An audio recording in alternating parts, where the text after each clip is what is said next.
순교자들은 왜 하필 그때 탄원을 했을까?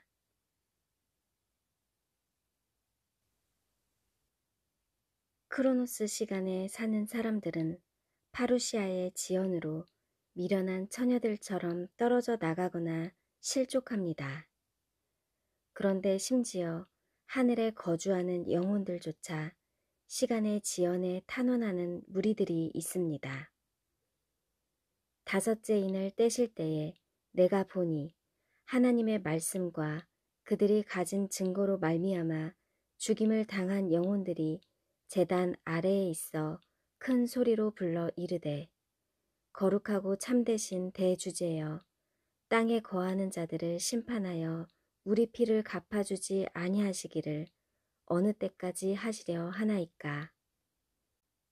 이들은 타임라인에서 교회 시대의 순교자들입니다. 순교자 영혼들은 무엇을 탄원하는 것일까요? 1.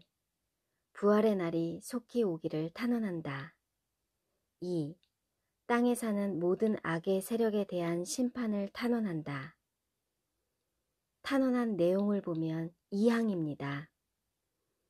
그들은 왜 부활의 날이 속히 오기를 탄원하지 않고 심판을 탄원하고 있을까요? 이 수수께끼를 풀어보려고 합니다. 먼저 그들이 탄원한 시점에 주목하고자 합니다. 이들은 교회 시대 약 2000년 기간의 순교한 자들인데 왜 하필 다섯째인에서 탄원을 했을까? 몇 가지 타당한 이유를 추정할 수 있습니다. 첫째, 교회 시대가 끝나가고 있다는 사실입니다.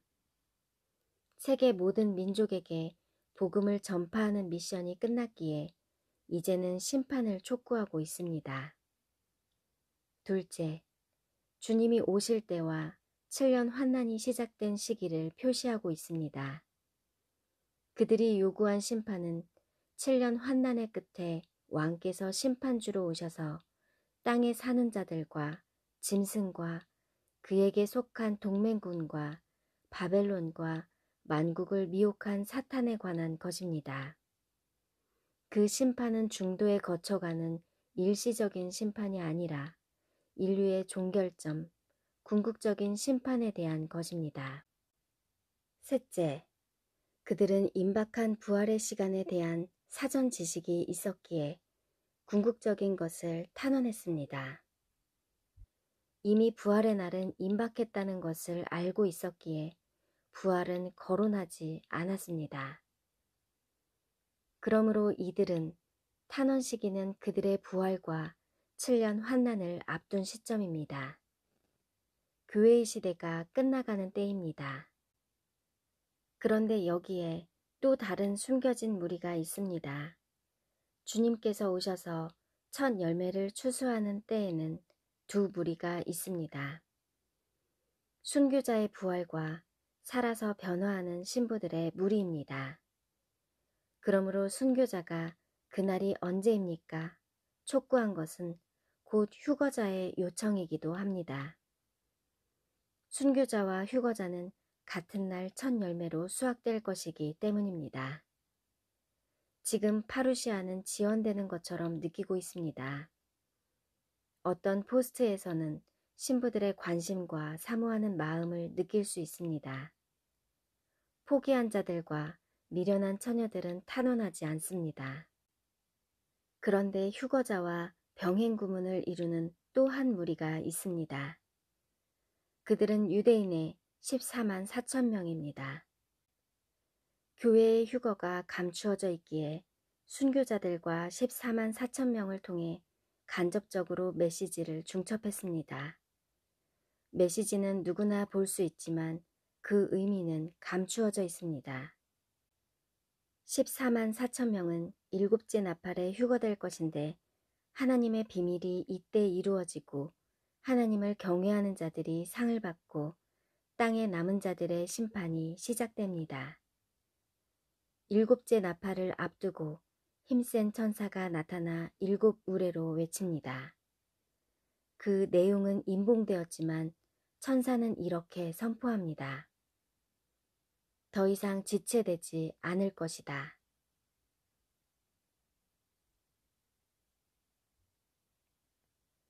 이 선포는 휴거 전에 천사에 의해 선포되는 메시지입니다. 또한 교회의 휴거를 앞두고도 같은 메시지가 선포될 것인데 천사가 선포하자 곧 일곱째 나팔을 불었습니다. 더 이상 시간이 남아있지 않고 즉시 일어났습니다. 일곱째 나팔과 여섯째 이는 짝을 이루도록 입안된 듯 합니다. 순교자들이 탄원을 하자 그들에게 흰 두루마리가 주어졌는데 이는 대관식 같은 큰 행사에서 입는 겉옷입니다. 같은 방식으로 땅에서 탄원하는 신부들에게도 흰 옷이 주어질 것입니다. 그리고 그들에게도 더 이상 지체되지 않을 것이다 라는 천사의 선포가 있을 것입니다. 테트라드가 있었던 2014년부터 메신저들의 나팔 소리가 요란하게 불렸습니다. 약 8년이 지나면서 많은 신부들이 깨어나 준비를 했습니다. 어찌 보면 주님을 간절히 기다렸던 신자들이 더 힘겨운 상태일 수 있는데 이 상황을 주님도 파악하고 계실 것입니다. 과거 세대보다 지금 우리는 기다림과 인내의 강도가 더 센 시대를 만났습니다. 지난 2000년 동안 주님을 기다리다 잠든 셀 수 없는 신자들이 있었습니다. 우리가 파루시아의 당사자들이 아니라면 지금 일어나는 모든 징조들을 설명할 수 없을 것입니다. 지금은 성전에서 경배하는 자들을 측량하여 성전 바깥마당과 성전 안을 구분하고 카운트하고 있습니다. 우리는 어떤 유명한 사람이 지구의 모퉁이에서 한 약속을 기다리는 것이 아닙니다. 천국과 지구와 우주에 관통하는 하나님의 약속입니다. 비록 우리가 그 날짜는 통보받지 못했지만 하나님께서는 그들에게 계속 사인을 보내시고 계십니다. 그러므로 끝까지 주님을 갈망하는 이들은 복이 있습니다. 포기하지 아니하면 때가 이름에 거둘 것입니다.